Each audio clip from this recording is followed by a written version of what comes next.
माँ की ममता। एक कस्बे में समीर नाम का एक लड़का रहता था। बचपन में ही पिता की मृत्यु हो जाने के कारण परिवार की आर्थिक स्थिति बड़ी दयनीय थी। समीर की माँ कुछ पढ़ी लिखी ज़रूर थी, लेकिन उतनी पढ़ाई से नौकरी कहाँ मिलने वाली थी।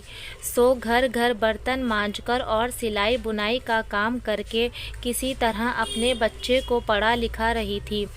समीर स्वभाव से थोड़ा शर्मीला था और अक्सर चुपचाप बैठा रहता था। एक दिन जब वो स्कूल से लौटा तो उसके हाथ में एक लिफाफा था।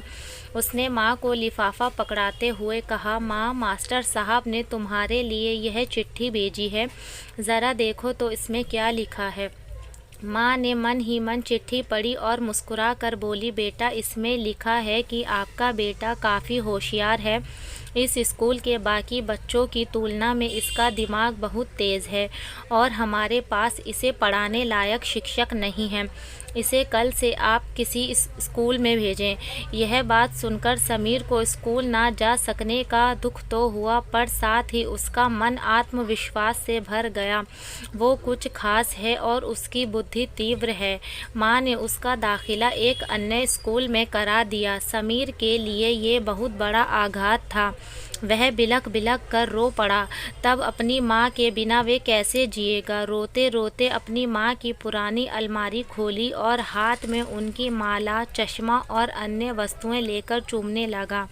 उस अलमारी में समीर के पुराने खिलौने, बचपन के कपड़े संभाल कर रखे हुए थे। समीर एक एक कर सारी चीज़ें निकालने लगा और तभी उसकी नज़र एक पुरानी चिट्ठी पर पड़ी। दरअसल ये वही चिट्ठी थी जो मास्टर साहब ने उसे 18 साल पहले दी थी। समीर नम आंखों से उसे पढ़ने लगा। आदरणीय अभिभावक, हमें बताते हुए अफसोस हो रहा है कि आपका बेटा समीर पढ़ाई में बेहद कमज़ोर है और खेलकूद में भी भाग नहीं लेता। जान पड़ता है कि उम्र के हिसाब से समीर की बुद्धि विकसित नहीं हो पाई है, अतः हम इसे अपने विद्यालय में पढ़ाने में असमर्थ हैं। दाखिला किसी मंद बुद्धि विद्यालय में कराएं अथवा खुद घर पर रख कर इसे पढ़ाएं।